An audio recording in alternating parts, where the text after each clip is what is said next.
Hi student, hi friend, मैं प्रदीप तिवारी आज आपके लिए चैप्टर 15 का नेक्स्ट पार्ट 15.2 ठीक है 15.2। तो 15.2 जो 2 है इसके अंदर वृत्तखंड, त्रिज्याखंड, ठीक है, इसके अंदर वृत्तखंड और त्रिज्याखंड आएंगे। अब देखो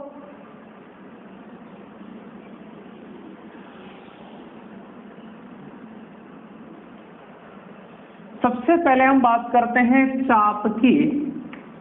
किसकी बात करते हैं? चाप की। देखो जो चाप है ये किसका हिस्सा है? परिधि का हिस्सा है। चाप की जो परिभाषा होगी वो क्या होगी? परिधि का हिस्सा, ठीक है। परिधि का जो अंश है या हिस्सा है उसको हम बोलते हैं चाप। यदि मैं कहूं कि ये वाला हिस्सा है यहाँ से यहाँ तक, इसको हम क्या बोलेंगे? चाप बोलेंगे। जैसे मतलब पूरी परिधि में परिधि का कोई हिस्सा, ठीक है, परिधि का कोई हिस्सा, उसको हम क्या बोलेंगे? चाप बोलेंगे। यदि चाप व्यास से टच है, यदि चाप व्यास से टच है तो वो चाप कहलाएगी अर्धचाप, ठीक है। ऐसी चाप जो व्यास से क्या है? टच है। देखो यदि ये चाप है हमारे पास तो इस चाप को हम कहेंगे अर्धचाप। क्या कहेंगे? अर्धचाप। और यदि ये चाप आपको कहीं जैसे यहाँ से यहाँ तक है तो इसको चाप बोलेंगे, लघु चाप या दीर्घ चाप। तो ये हमारे पास कोई मान है, ठीक है। तो देखो हमारे पास परिधि का जो भी हिस्सा है, परिधि का जो भी हिस्सा है उसको हम क्या बोलेंगे? चाप। जैसे ये है हमारा, ये भी क्या है? चाप है। ये भी क्या है? चाप है। और पूरी जो परिधि है चापों से मिलकर बनी हुई होती है। अर्थात आपको चाप की जो परिभाषा होगी वो क्या होगी? परिधि के हिस्से को चाप कहते हैं, ठीक है। परिधि के हिस्से को हम क्या बोलते हैं? चाप कहते हैं। देखो साथ ही बात आ जाए, हमें पता है व्रत जो होता है वो होता है 360 डिग्री का। व्रत कितने डिग्री का होता है? 360 डिग्री का होता है। यदि हमें किसी का हिस्सा चाहिए तो हिस्से को बोलेंगे θ/360। क्या बोलेंगे? θ/360। मतलब उस पूरे व्रत में, जैसे मैं कहूँ आपसे, जैसे हमारे पास कुल जैसे 2 भाई हैं, ठीक है। कितने भाई हैं? 2 भाई हैं। हमारे पास 4 बीघे जमीन है, ठीक है। तो कैसे बटेगी? 2-2। कैसे? मतलब जो कुल हिस्सा है वो तो कहाँ जाएगा? नीचे। कैसे आ जाएगा? नीचे। तो देखो जो भी हमारे पास इसका कुल जो थीटा है वो कितना है? 360। अब वो जो थीटा का हिस्सा है उसको हम कहाँ लिखेंगे? ऊपर। हमेशा ध्यान रखना है यदि किसी भी वृत्त का हिस्सा निकालना है थीटा में तो क्या होता है? θ/360। क्योंकि कुल वृत्त का जो थीटा है वो कितना है? 360 है। यदि मैं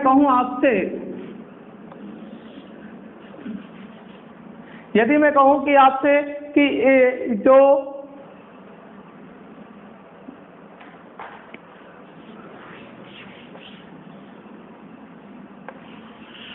ये हमारे पास कोई व्रत है और मैं कहूँ कि इस व्रत में जो ये चाप है, ये जो चाप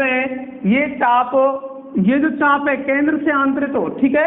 केंद्र से ये चाप 90 डिग्री का कोण बनाती है। तो इस व्रत में इस चाप का क्या हिस्सा है? तो इस व्रत में चाप का जो हिस्सा है, बताओ ये चाप कितने डिग्री का कोण बना रही है? 90 का। और कुल जो ये चाप है कितने डिग्री है? 360 डिग्री है। तो इसका हिस्सा कितना है? 1/4 है। समझ में आ गई ये बात?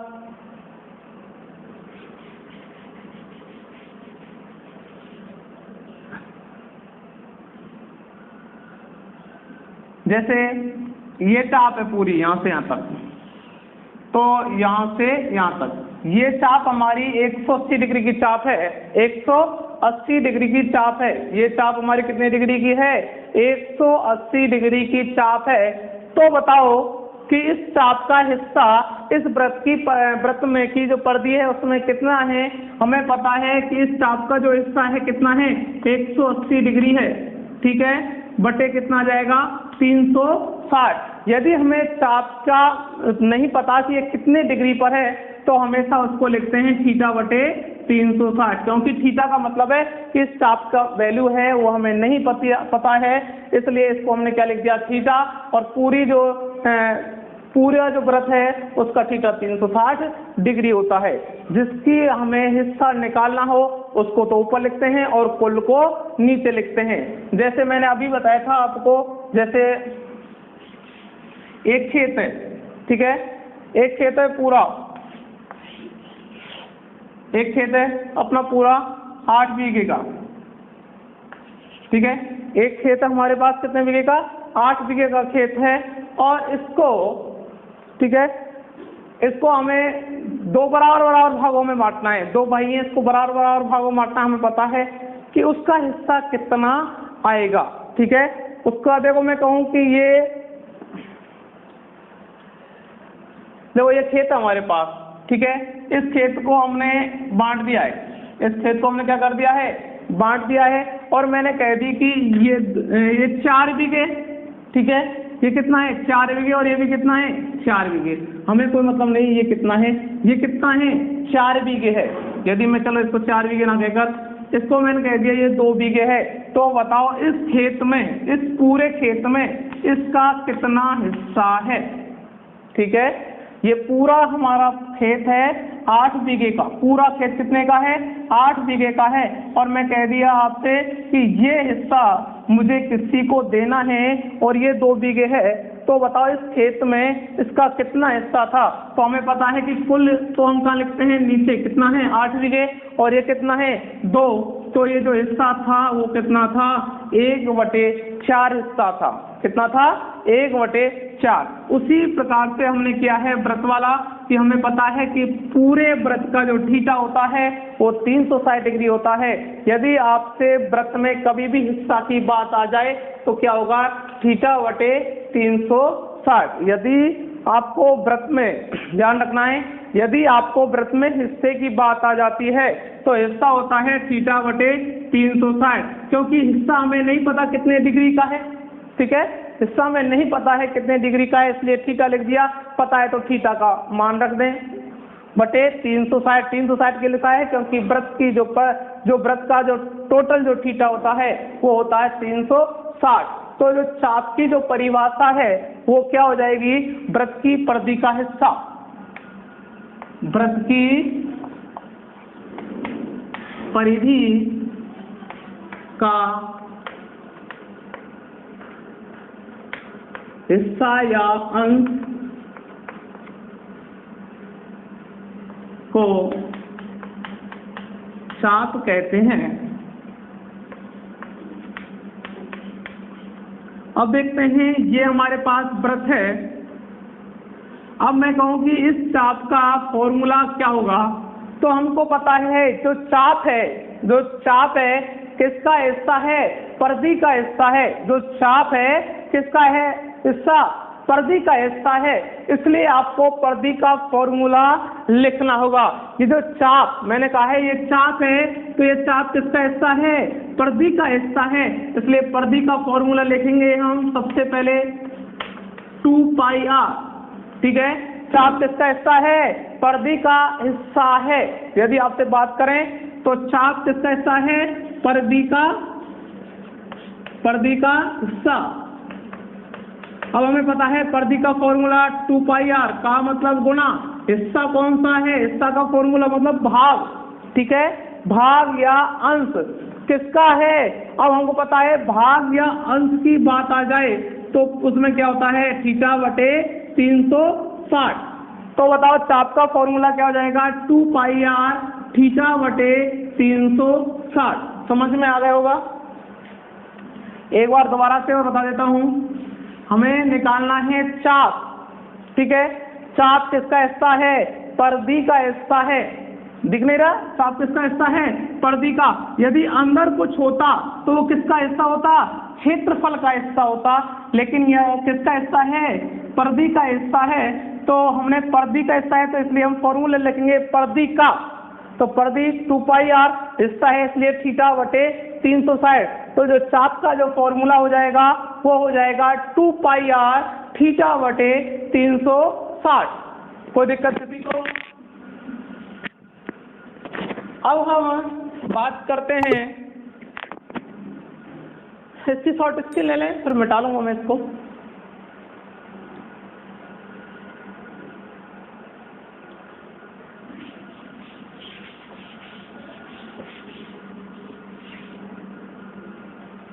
अब हम बात करते हैं, त्रिज्याखंड भी करते हैं।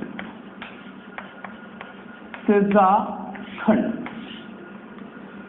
देखो त्रिज्याखंड नाम से प्रदर्शित होता है कि जहां पर त्रिज्याओं से, ठीक है, त्रिज्याओं से घिरा हुआ स्थान होता है, त्रिज्याओं से घिरा हुआ जो स्थान होता है, त्रिज्याखंड मतलब त्रिज्याओं से जो बना हुआ जो भाग है, खंड का मतलब भाग है, त्रिज्याखंड, खंड का मतलब भाग, त्रिज्या समझ ही रहे हैं, त्रिज्या से बने हुए भाग को हम क्या बोलते हैं? त्रिज्याखंड कहते हैं। तो आपको कभी भी हमेशा ध्यान रखना है कि कभी भी लघु वृत्तखंड, लघु त्रिज्याखंड, दीर्घ त्रिज्याखंड, इसके अलग अलग से कोई भी फॉर्मूला याद नहीं रखना है, परमानेंटली एक ही फॉर्मूला आपको याद रखना है।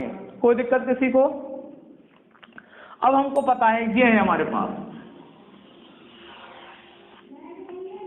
ये हमारी क्या है? त्रिज्या है। ये क्या है? हमारी त्रिज्या है। तो त्रिज्या है ये हमारी, तो त्रिज्याओं से बना हुआ क्षेत्र, देखो त्रिज्याओं से बना क्षेत्र ये है या नहीं है? तो ये जो क्षेत्र है ये किससे बना हुआ है? त्रिज्याओं से बना हुआ है। अब देखो जो ऊपर का क्षेत्र है वो भी त्रिज्याओं से बना हुआ है या नहीं है? जो ये क्षेत्र है, ये जो ऊपर वाला, ये भी त्रिज्याओं से बना हुआ है और ये भी त्रिज्याओं से बना हुआ है। तो इसको तो हम बोलेंगे क्या? लघु त्रिज्याखंड। क्या बोलेंगे? लघु त्रिज्याखंड। और ऊपर वाले को बोलेंगे, देखो इसको तो बोलेंगे दीर्घ वृत्तखंड, दीर्घ त्रिज्याखंड, दीर्घ त्रिज्याखंड। और इसको बोलेंगे लघु त्रिज्याखंड, लघु त्रिज्याखंड। लेकिन आपको फॉर्मूले अलग अलग से याद नहीं करने हैं। त्रिज्याखंड की जो डेफिनेशन है वो क्या होगी कि जो हमारे पास त्रिज्याओं से घिरा हुआ जो स्थान है उसको हम क्या बोलेंगे? त्रिज्याखंड बोलेंगे। खंड का मतलब होता है भाग। अब देखो ये तो हो गया हमारे पास लघु त्रिज्याखंड और ये कौन सा हो गया? दीर्घ त्रिज्याखंड। लेकिन आपको फॉर्मूला एक ही याद रखना है। मैंने आपको एक दिन बताया था, एक हमारे पास खेत है, ठीक है, खेत की जब भी डोर की बात करते हैं तो वहां पर होती है परिधि की बात, और खेत के अंदर जब बात करते हैं तो हमेशा होती है क्षेत्रफल की बात। यदि हम इस बॉर्डर की बात करते हैं इसका मतलब होता है परिधि, और परिधि के अंदर कुछ भी जो भाग है वो होता है क्षेत्रफल। मैंने अभी आपको बताया था ये हमारे पास चाप थी, तो चाप किस पर थी? परिधि पर थी, तो इसलिए हमने परिधि से संबंधित काम किया था। लेकिन जो त्रिज्याखंड है तो बताओ त्रिज्याखंड कहाँ है? इस परिधि के अंदर है। तो परिधि के अंदर है इसलिए वो किसकी बात करता है? क्षेत्रफल की बात करता है। किसकी बात करता है? क्षेत्रफल की बात करता है। तो हम क्षेत्र, आप देखो क्षेत्रफल की बात करता है। अब देखो ये अंदर है तो ये पूरा है क्या? जो ये त्रिज्याखंड है, या मैं कहूँ लघु त्रिज्याखंड है या दीर्घ त्रिज्याखंड है, ये पूरा की पूरा वृत्त के अंदर है क्या? नहीं, ये वृत्त का कुछ हिस्सा है। जो ये त्रिज्याखंड है ये क्या है? वृत्त का क्या है? हिस्सा है। इसलिए हम इसमें हिस्सा वाला ही फॉर्मूला लगाएंगे। हिस्सा का मतलब होता है क्या? θ/360। तो हमें त्रिज्याखंड का क्षेत्रफल लिखना है। तो त्रिज्याखंड का जो क्षेत्रफल है, त्रिज्याखंड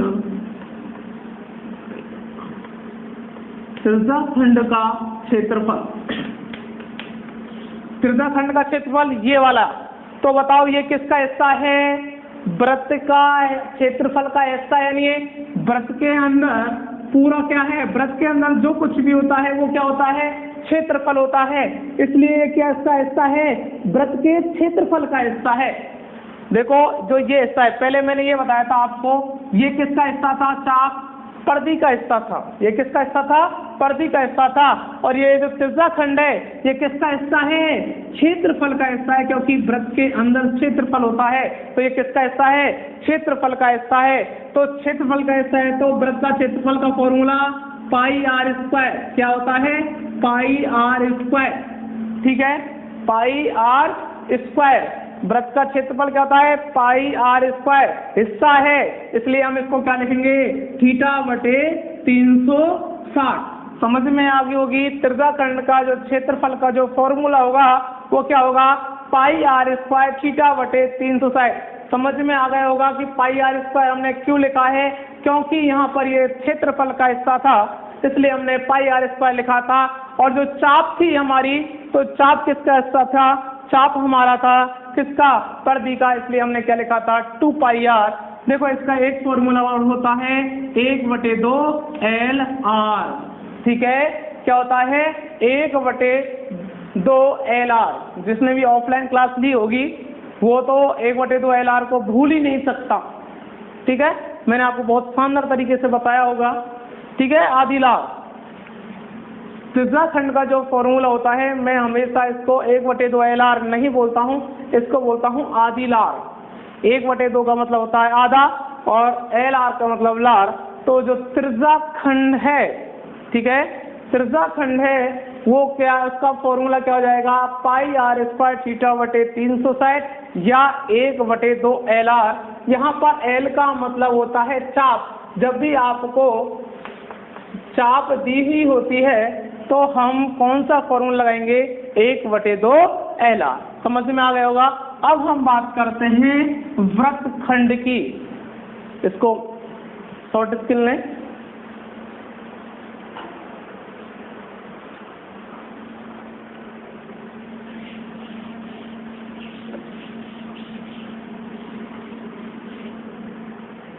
अब हम बात करते हैं वृत्तखंड। ये हमारे पास कोई वृत्त है, खंड का मतलब हिस्सा करना, तो हमने इस वृत्त के 2 हिस्से कर दिए। ठीक है, तो जो ऊपर वाला जो हिस्सा है उसको बोलेंगे दीर्घवृत्तखंड। क्या बोलेंगे, दीर्घवृत्तखंड। देखो कुछ टीचर इसके अलग अलग फॉर्मूले बताते हैं। ठीक है, जैसे लघु त्रिज्याखंड, दीर्घ त्रिज्याखंड, लघु वृत्तखंड, दीर्घ वृत्तखंड के अलग अलग बताते हैं, लेकिन अपन तो एक ही हिसाब से इसको करेंगे, अलग अलग याद नहीं रखना है। इसको बोलेंगे है लघु वृत्तखंड। ठीक है, वृत्तखंड मतलब आपने वृत्त के 2 हिस्से कर दिए, खंड मतलब उसको भाग में बांट दिया है। ठीक है, वृत्तखंड, वृत्त के आपने क्या कर दिए हैं, खंड हिस्से कर दिए हैं। ठीक है, अब देखते हैं कि इसका फॉर्मूला क्या हो जाएगा। मैंने अभी आपको एक ध्यान हो तो अभी मैंने त्रिज्याखंड बताया था आपको, तो त्रिज्याखंड कैसा था, त्रिज्याखंड ये था पूरा के पूरा। बताओ ये त्रिज्याखंड है या नहीं है, मैं पूरे की बात कर रहा हूँ। ये पूरा की पूरा त्रिज्याखंड है या नहीं है। इस लाइन को खत्म कर देता हूँ मैं और ऐसे बात करता हूँ। बताओ ये त्रिज्याखंड है या नहीं है। तो ये जो हमारा त्रिज्याखंड है, तो हमको पता है त्रिज्याखंड का फॉर्मूला होता है पाई आर स्क्वायर थीटा बटे 360। इस पूरे का जो हमारा जो वैल्यू है या फॉर्मूला है, ये इसका त्रिज्याखंड का क्या हो जाएगा, पाई आर स्क्वायर थीटा बटे 360। लेकिन हमें तो चाहिए किसका, वृत्तखंड का। वृत्तखंड का अर्थात नीचे वाले हिस्से का चाहिए। अब देखो हमें कौन सा चाहिए, नीचे वाले का हिस्सा चाहिए। आपको पता है कि जब हमारे पास पूरी आकृति का मान है, यदि इस आकृति के मान में इस मान को हम घटा दें, इस मान को हम क्या करें, घटा दें, इस वाले मान को यदि हम घटा दें तो बताओ इसका मान आएगा या नहीं आएगा, आ जाएगा। देखो इस पूरी आकृति का मान हमें पता है क्या है, पाई आर स्क्वायर थीटा बटे 360, लेकिन हमें तो इसका मान चाहिए। तो इसके मान के लिए इस पूरे के मान में से इसका मान घटा दे, अपने आप आ जाएगा। जैसे मैं कहूँ कि पूरी आकृति का मान 10 है, इसका पूरी का मान कितना है 10 है, ठीक है। इसका कितना है 4 है, इसका 4 है, तो इसका कितना हो जाएगा 6, होगा नहीं होगा। पूरी आकृति में से इस 4 को घटा दिया, अपने आप 6 आ जाएगा। समझ में आ गई होगी। अब हमें ये जो ऊपर की आकृति है, ये आकृति है त्रिभुज की आकृति है। किसकी है? त्रिभुज की आकृति है। और त्रिभुज के फॉर्मूले आपने पढ़े होंगे त्रिकोणमिति के हिसाब से, ठीक है। आपको थीटा एंगल के हिसाब से त्रिकोणमिति जो त्रिभुज है उसका क्षेत्रफल होता है 1/2 r² sin थीटा। यदि हमें थीटा की वैल्यू के हिसाब से, एंगल के हिसाब से त्रिभुज का जो क्षेत्रफल होता है वो होता है 1/2 r² sin थीटा, ठीक है। 1/2 r² sin थीटा, क्योंकि दोनों तरफ क्या है त्रिज्या है, इसलिए 1/2 r² sin थीटा। समझ में आ गया होगा। तो हमें क्या करना है कि हमें निकालना है कौन सा? लघु वृत्तखंड निकालना है। तो वृत्तखंड, सॉरी आपको तो ध्यान नहीं रखना है, ओनली वृत्तखंड। तो वृत्तखंड निकालेंगे तो वो कैसे निकालेंगे? त्रिज्या खंड में से त्रिभुज घटाकर, त्रिज्या खंड में से हम क्या घटाएंगे? त्रिभुज का क्षेत्रफल। देखो त्रिज्या खंड का क्षेत्रफल माइनस त्रिभुज का क्षेत्रफल। त्रिज्या खंड का क्षेत्रफल होता है πr² θ/360, माइनस के स्थान पर माइनस त्रिभुज का क्षेत्रफल थीटा एंगल के अकॉर्डिंग, ठीक है।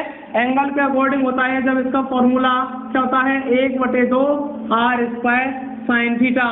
तो आपको ध्यान रखना है वृत्तखंड का जो फॉर्मूला होगा वो क्या हो जाएगा? πr² θ/360 minus 1/2 r² sin theta. Short screen ले लें इसकी।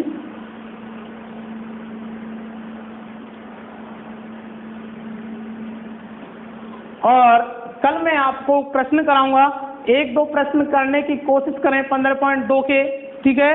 1-2 प्रश्न करें, कल मैं आपको सारे प्रश्न कराऊंगा। आज के लिए इतना ही काफी है और आप लाइक एंड शेयर करें। Thank you.